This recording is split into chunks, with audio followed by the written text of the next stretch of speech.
Friends, welcome back. तो friends, अभी की न्यूज है, भारत अब से कोई ऑर्डर नहीं लेगा। भारत की यूरोप को सीधी चेतावनी, पिछले 75 साल नहीं, अगले 25 साल की बात है। ये क्या हुआ है, ये तो वीडियो देख के पता चलेगा। तो वीडियो शुरू करते हैं। वीडियो शुरू करने से पहले अगर आप चैनल पर नए हो और आपने अभी तक सब्सक्राइब नहीं किया है तो जल्दी से पहले सब्सक्राइब के बटन और बेल आइकन को क्लिक कर लो ताकि आपको हमारे सारे न्यू वीडियोस के नोटिफिकेशन मिल जाए जैसे हम अपलोड करें। अगर आपको वीडियो पसंद था प्लीज लाइक एंड शेयर। चलिए शुरू करते हैं। वैसे इस बात से तो आप में से भी कई सारे लोग सहमत होंगे कि भारत के विदेश मंत्री डॉक्टर एस जयशंकर साहब इन दिनों अलग ही फॉर्म में दिखाई दे रहे हैं। आज से पहले शायद ही किसी भारत के विदेश मंत्री ने इतने बोल्ड अंदाज में अमेरिका और वेस्टर्न देशों को जवाब दिया होगा। पिछले काफी दिनों से रशिया यूक्रेन मसले के ऊपर भारत के रोल को लेकर पूरी दुनिया में चर्चा हो रही थी, जिसमें भारत को लगातार टारगेट किया जा रहा था और कहा जा रहा था कि भारत रशिया का साथ देकर इतिहास की गलत साइड के ऊपर खड़ा है। डॉक्टर एस जयशंकर साहब तो पिछले कल बांग्लादेश निकल गए, लेकिन बांग्लादेश रवाना होने से पहले उन्होंने रायसीना डायलॉग्स के कार्यक्रम में वेस्टर्न और यूरोपियन देशों को बुरी तरह एक्सपोज कर दिया।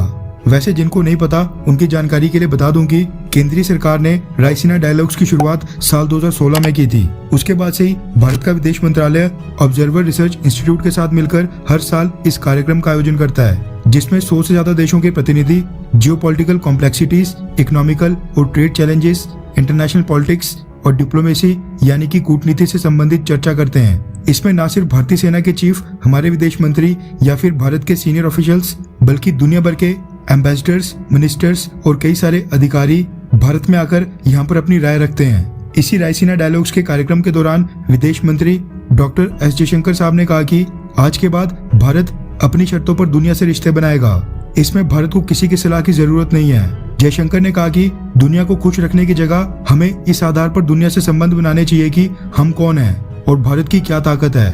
वो वाला दौर अब बीत गया है कि दुनिया हमारे बारे में बताए कि भारत क्या करे और हम कुछ करने से पहले दुनिया से इजाजत लें। हम अपनी शर्तों के ऊपर दुनिया से बात करेंगे, यानी भारत अब किसी भी देश के दबाव में नहीं आएगा। विदेश मंत्री डॉक्टर एस जयशंकर साहब ने आगे कहा कि अगले 25 सालों में भारत ग्लोबलाइजेशन का सेंटर होगा। जब हम पिछले 75 सालों को मुड़कर देखते हैं तो सिर्फ बीते हुए 75 साल नहीं देखते हैं, बल्कि वो 25 साल भी देखते हैं जो आगे आने वाले हैं। हम देखते हैं कि हमने क्या पाया है और किस चीज में हम नाकाम रहे। एक चीज जो हम दुनिया को बताने में कामयाब रहे हैं वो ये कि भारत एक लोकतांत्रिक देश है। रूस यूक्रेन युद्ध को लेकर एस जयशंकर साहब ने कहा कि युद्ध रोकने का सबसे आसान और प्रभावी तरीका यही है कि दोनों देश बातचीत की टेबल पर आ जाएं। रूस के साथ व्यापार को लेकर विदेश मंत्री ने कहा कि वेस्टर्न देशों द्वारा अपील के नाम पर जो ऑर्डर दिया जाता है उसको अब एशिया में चुनौती मिलने लगी है। विदेश मंत्री ने कहा कि यूरोप के देशों ने पहले के वक्त में चीन की वजह से पैदा हुए खतरों की तरफ कोई ध्यान नहीं दिया। यूरोप उस वक्त भी लापरवाही दिखाता रहा जब चाइना एशिया के बाकी देशों को धमकी दे रहा था। उन्होंने कहा कि रूस के साथ व्यापार को लेकर हमें यूरोप से सलाह मिली कि हम रूस के साथ और व्यापार ना करें। कम से कम भारत किसी और देश को सलाह देने तो नहीं जाता है। यानी अगर भारत किसी देश को सलाह नहीं देता है या भारत किसी देश को ये नहीं बताता है कि उनको क्या करना चाहिए या फिर क्या नहीं, तो फिर भारत क्यों किसी देश की सुने। डॉक्टर एस जयशंकर साहब ने साफ कर दिया कि वो टाइम अब जा चुका है जब भारत वेस्टर्न देशों के ऑर्डर्स माना करता था। आज का टाइम वो है जब भारत ऑर्डर्स लेता नहीं बल्कि भारत ऑर्डर्स देता है। वैसे आपको क्या लगता है कि क्या डॉक्टर एस जयशंकर साहब की तरह केंद्रीय सरकार को मिनिस्ट्रीज अलॉट करते समय मंत्रालय की फील्ड से संबंधित किसी व्यक्ति को मंत्री बनाना चाहिए, हाँ या फिर ना? नीचे कमेंट करके अपनी राय जरूर बताएं। तो फ्रेंड्स, मुझे लगा पता नहीं कौन सी चीज ऑर्डर मना कर दिया, क्या किया, वो नहीं था, पर स्टैंड बहुत अच्छा है। ये स्टैंड तो शुरू से होना चाहिए और हर कंट्री का यही स्टैंड होना चाहिए कि हमारी कंट्री है, हमें जो करना है हम करेंगे। कोई बाहर वाला कौन होता है हमें बताने वाला? तुम अपनी कंट्री में जो करना चाहते हो तुम करो, पर तुम दूसरी कंट्री को कैसे बोल सकते हो तुम ये करो या वो करो? और भैया इंडिया की बात निराली है, it is a democratic country, सबसे लार्जेस्ट डेमोक्रेसी है। तो आप उनको कैसे कोई डिक्टेट कर सकता है या कुछ बोल सकता है? आप रिक्वेस्ट कर सकते हो, उसके बाद इंडिया की मर्जी है कि वो आपकी रिक्वेस्ट को लेता है कि नहीं करता है, वो उसकी है। पर आप उस टाइप से कोई कुछ नहीं कह सकता। और मेरे ख्याल से समझ आ गया होगा सबको कि India is not a country की वो अब उस टाइप के जमाने गए कि आप उनको बोलोगे और इंडिया डरेगा या आपकी बात को मानेगा। और मेरे ख्याल से इंडिया ने पहले भी कभी ऐसा एज सच इतना कोई किसी के दबाव में किया नहीं है। जहां पे लगा कि अपनी इंडिया की बात है, डिसीजंस तो लिए गए हैं, पर यह है कि आज की गवर्नमेंट बहुत स्ट्रांग है और ऐसी ही गवर्नमेंट चाहिए जो सिर्फ अपनी कंट्री का पहले सोचे। ये नहीं कि वो बोल रहे हैं या फलाना बोल रहा है तो करें। तो मुझे तो बहुत ही अच्छा लगा जैसे उन्होंने बताया है कि बोल्डली बोला है। मेन तो उनकी स्पीच सुननी चाहिए कि उन्होंने एग्जैक्ट वर्डिंग्स क्या बोले थे, क्योंकि वर्डिंग्स में बड़ा फर्क पड़ता है जब आप सुनो कि उन्होंने क्या बोला और वैसे न्यूज में आपको क्या सुनने को मिल रहा है, क्योंकि वो वर्डिंग्स ही हर चीज को बदल देते हैं। पर इंडिया को बोलना चाहिए था और इंडिया ने बोला है कि देखो रिलेशनशिप, बिल्कुल ठीक बोला है कि यूक्रेन और रशिया के जो रिलेशनशिप्स हैं वो सिर्फ बातचीत से ही ठीक हो सकते हैं।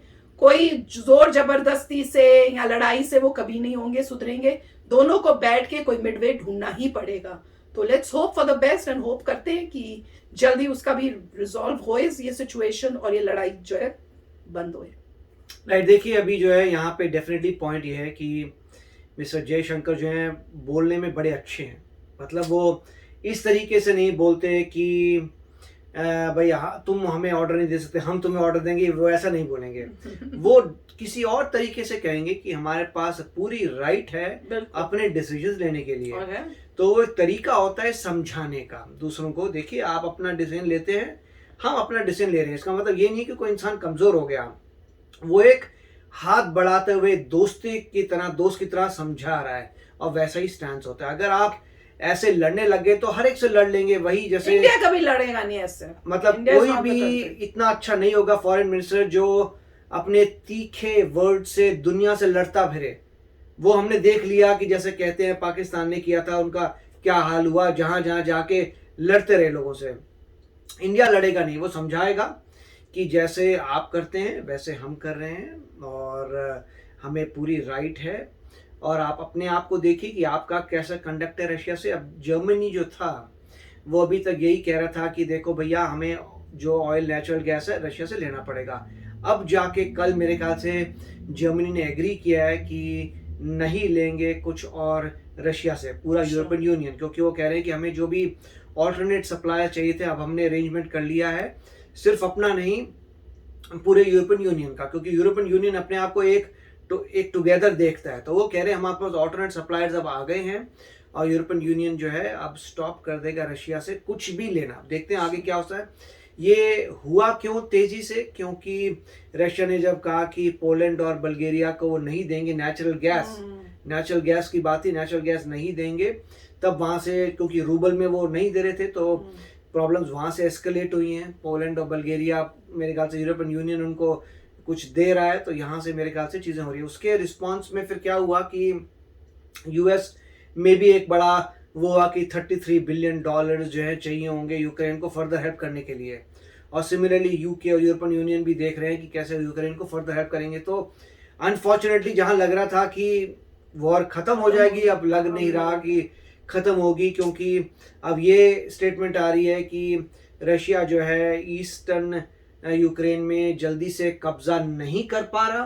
क्योंकि वो जल्दी से कब्जा नहीं कर पा रहा तो आगे चल रही है वॉर, उसके लिए और सपोर्ट चाहिए होगा। तो पता मतलब बहुत ही उसके अब देखिए क्या क्या इफेक्ट हुआ है। उससे यूएसए का फर्स्ट क्वार्टर का जो जीडीपी है ईयर टू ईयर जब कंपेयर करते हैं वो कम हुआ है। मतलब आप जीडीपी ग्रोथ तो छोड़िए 1.24% मेरे ख्याल से कम हो गया है। तो ये एक यहाँ पे धक्का लगा है लोगों के कि जीडीपी बढ़ना छोड़िए कम हो गया। और लोग भी तो अनहैप्पी होंगे जिनको इतनी महंगाई दिख रही है, हर चीज महंगी हो रही है। और जो पेट्रोल की कीमतें बढ़ी हैं उसकी वजह से अब कांग्रेस कुछ वहां पे कर रही है, वो ब्लेम कर रहे हैं ऑयल कंपनीज को, पेट्रोल वाली कंपनीज को कि बढ़ाने में तो बहुत जल्दी बढ़ा देते हैं मगर कम करने में धीरे धीरे कम करते हैं। तो उसके अगेंस्ट भी कि क्यों कम नहीं हो रहा, क्योंकि वो कह रहे हैं गवर्नमेंट ने कुछ एक्शंस लिए जिससे इमीडिएटली कम होना चाहिए मगर नहीं हो रहा। तो वो इसलिए कर रहे हैं क्योंकि लोग जो हैं फिर उस पार्टी को वोट नहीं करेंगे, वो उनका वोटिंग का चक्कर है। अगर ये पेट्रोल की प्राइसेस इंक्रीज रहती हैं और महंगाई बढ़ती है, महंगाई काफ़ी 8% हो गई है और मज़े की बात है यहाँ इन्फ्लेशन मेरे ख्याल से इंडिया में 4% है सिर्फ। तो यहाँ पे इन्फ्लेशन अब इंडिया से ज़्यादा है, मतलब महंगाई इंडिया से ज़्यादा हो गई है। उसके वजह से लोग परेशान हैं। तो मेरे ख्याल से गवर्नमेंट कोशिश करिए कि कैसे पेट्रोल की प्राइसेस कम करें, क्योंकि पेट्रोल की प्राइसेस ज़्यादा होने की वजह से सब कुछ महंगा हो जाता है। तो मगर उन्होंने काफ़ी अच्छा यहाँ पे वीडियो किया था बताने के लिए कि इंडिया अपना बता रहा है अपनी फिलॉसफी और ऐसा बताना चाहिए। Very nice. बिल्कुल अपना स्टैंड बता रहे हैं कि भैया ये है और हम जो कंट्री के लिए ठीक होगा, जो हमारे लिए होगा वो हम वही करेंगे। तो भाई ठीक है, एवरी कंट्री जो इज फॉर हिमसेल्फ और इटसेल्फ। तो चलो फ्रेंड्स चलते, मिलेंगे नेक्स्ट वीडियो में बहुत ही जल्द। Till then take care and bye bye. तो अगर आप मेरे इस चैनल पे नए हो तो जल्दी से सब्सक्राइब के बटन को हिट करो और बेल आइकन को क्लिक करो ताकि आपको मेरा जब नया वीडियो मैं लगाऊं आपको उसके बारे में जल्दी से पता चल जाए।